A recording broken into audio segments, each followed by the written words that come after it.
السلام علیکم ورحمۃ اللہ تعالی وبرکاتہ۔ صبح اٹھ کر نہار منہ آپ نے سورہ کوثر کا یہ پاورفل وظیفہ کر لینا ہے۔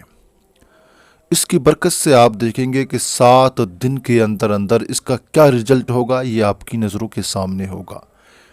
اگر آپ غریب ہیں، اگر آپ مفلس ہیں، اگر آپ کے پاس پہننے کو کپڑا نہیں، آپ کے پاس کھانے کو کھانا نہیں، آپ کے پاس رہنے کے لیے مکان نہیں ہے، تو یہ ویڈیو آپ کے بہت زیادہ کام کی ہونے والی ہے۔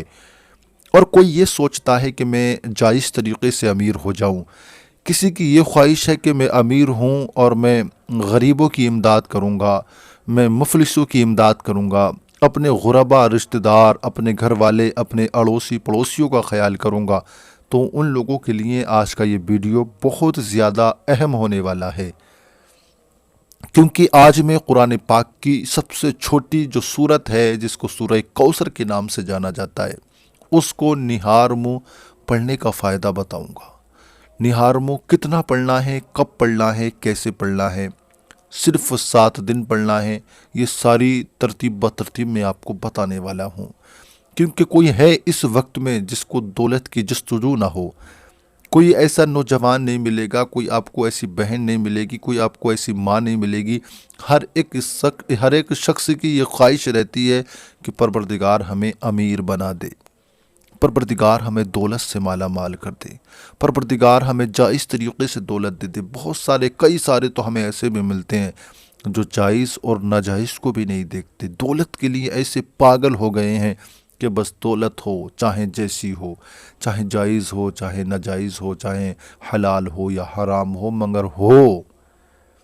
اب میں ایسے لوگوں سے کہتا ہوں میرے بھائی، ہمارے پاس جائز راستے اتنے ہیں دولت مانگنے کے اپنے رب سے، اتنے طریقے ہمارے پاس ہیں، تو پھر ہمیں یہ الٹ سلٹ والے طریقوں کو اپنانے کی ضرورت کیا ہے؟ وہ راستے جو ہمیں غلط راہ پہ لے کے جائیں، وہ جس راستے کی منزل ہی غلط ہو، جائز نہ ہو، حرام ہو، ناجائز ہو، تو اس راستے پر ہمارے جانے سے کیا فائدہ؟ بھائی ایسی دولت ہمیں نہیں چاہیے جس کی وجہ سے ہماری دنیا سنورے مگر آخرت برباد ہو جائے، ہماری دنیاوی گھر تو سنور جائے مگر ہماری قبر برباد ہو جائے ہم سے۔ تو ہمیں وہ دولت نہیں چاہیے، ہمیں وہ دولت چاہیے جس کے لینے سے دنیا بھی سنور جائے ہماری اور آخرت بھی سنور جائے۔ میں آپ کے لیے جو آج عمل لے کے آیا ہوں، وظیفہ لے کے آیا ہوں نا، یہ سورہ کوثر کا عمل ہے، سورہ کوثر کا وظیفہ، سورہ کوثر کا وظیفہ، اور سب سے چھوٹی سورت کا وظیفہ کس طریقے سے آپ نے پڑھنا ہے، کب پڑھنا ہے، یہ باتیں میں آپ کو ساری بتانے والا ہوں۔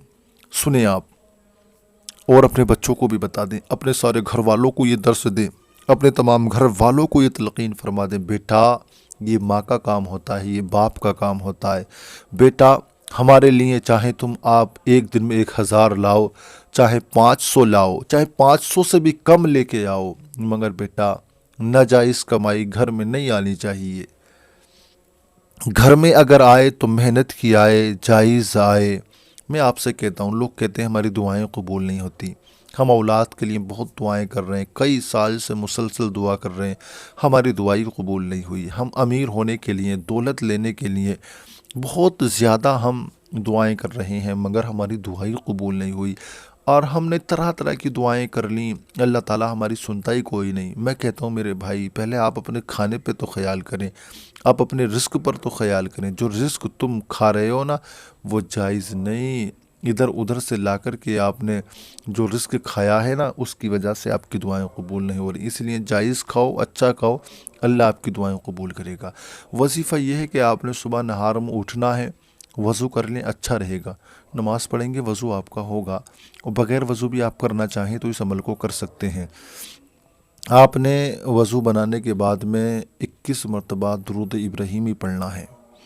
درود ابراہیمی 21 مرتبہ، اللہم صلی علی محمد وعلی آل محمد کما صلیت علی ابراہیم وعلی آل ابراہیم انک حمید مجید، اللہم بارک علی محمد وعلی آل محمد کما بارکت علی ابراہیم وعلی آل ابراہیم انک حمید مجید۔ اس کے بعد میں 141 مرتبہ سورہ کوثر، پھر 100 مرتبہ یا رزاقو، اور پھر اس کے بعد میں 21 مرتبہ درود ابراہیمی پڑھ کر اپنے رب سے دعا کریں، 7 دن انشاءاللہ ہر دعا قبول ہوگی۔